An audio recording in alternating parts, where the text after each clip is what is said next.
The coronavirus is officially a pandemic. Entire countries have been quarantined, and world leaders are taking unprecedented measures to contain the virus.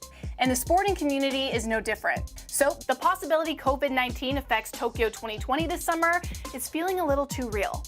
New cases in China are reportedly slowing down, but they're rising in the rest of the world. And sport organizers have been scrambling, trying to find the right way to respond. It began with events happening in empty stadiums. Then, leagues around the world, including the NBA, NHL, MLB, and MLS, suspended their seasons. And then came the endless list of cancellations, the most recent in Canada being the Women's World Hockey Championships in Halifax, the World Figure Skating Championships in Montreal, and multiple World Curling Championships. So with all this insanity and the Olympics scheduled to start July 24th, where does Japan fit into all of this? Well, as of March 17th, Japan is highlighted on the Centers for Disease Control and Prevention website as an area with sustained community transmission. That means people have been infected with the virus, but no one really knows how, and people are still getting sick. The country has a level 2 travel health notice, which means it's recommended older adults and those with chronic medical conditions to postpone their travels to Japan. Having said that, Japan's threat is lower than countries like China, Iran, and Italy, who have widespread transmissions of the virus and are all at level 3 notice, which recommends avoiding all non-essential travel. So it goes without saying Japan is working to contain the virus. Volunteer training for the games has been postponed, the torch relay has been scaled back, and a few test events have been canceled. Japan's prime minister already requested schools across the country to shut down, and many companies are encouraging employees to work from home.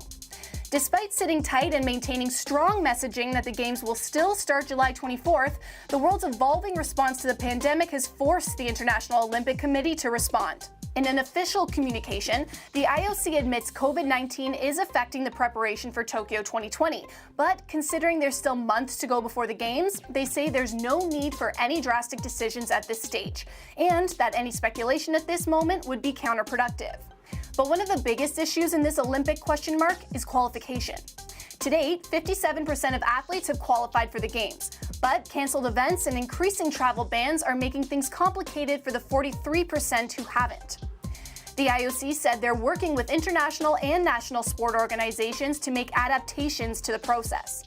For example, they're considering using current world rankings or recent in-field results if eventual qualification events cannot take place. And all these fixes have to happen on a sport-by-sport basis, since each of the 33 sports scheduled for Tokyo have different qualification processes.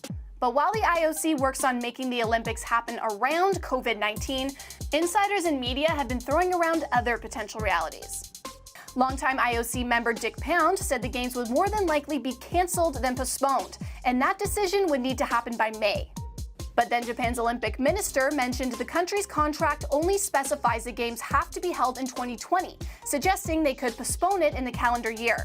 Others say that situation is unlikely because it'd present huge logistical conflicts, especially for the Games' biggest broadcasters. For example, NBC, whose broadcast schedule will be filled with other sports later in the year, and they've already sold over $1 billion in ad revenue.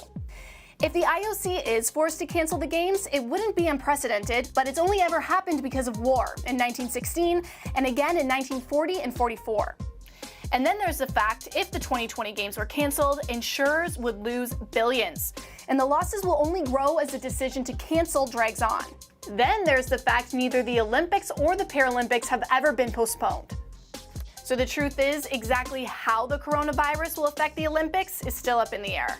But under the current conditions, and probably until the 11th hour, the Games are starting July 24th.